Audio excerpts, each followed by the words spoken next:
All right, you guys, so today we're gonna be pulling off this wheel, pulling the differential out and welding everything up. So let's get down to business, pull this wheel off and move on.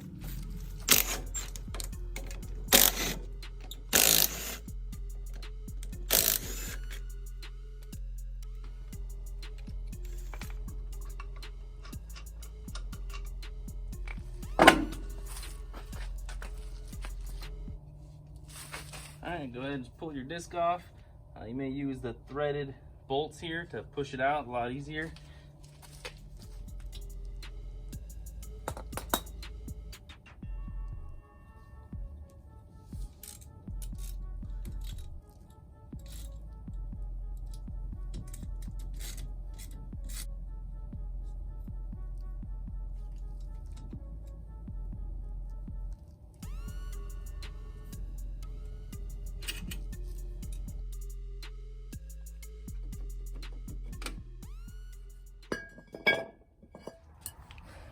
All right, now we'll jump behind on the back side and take off the 4 bolts that hold this to the back. Now there's 4 bolts in here, and the way you're gonna get to them is straight through the back here. You'll see these little holes.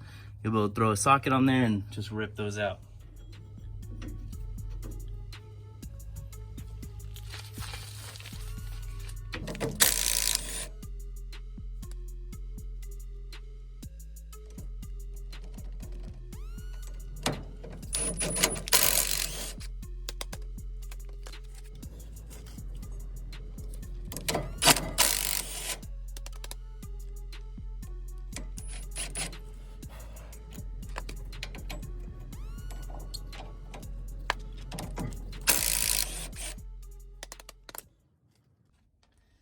Now they should just slide right out, but just like the other side, this one's all locked up too, I believe.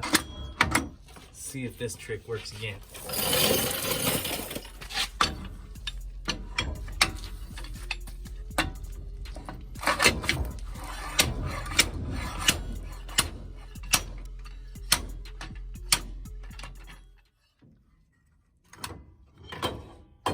Boom. Now, they'll jump in there and pry apart that diff. Should be able to tap it out, but it looks like it's been off before, so may give us a little bit of trouble, but nothing crazy. Oh yeah, it's coming loose already.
Well, as you guys can see, I popped on the drums and the wheels and letting it warm up, and then now we're gonna move on to see what the difference is, right? I mean, welded diff, whatever, people cry about it, but I don't care about this terrain, we're gonna smash it. So let's send it all the way to the wall.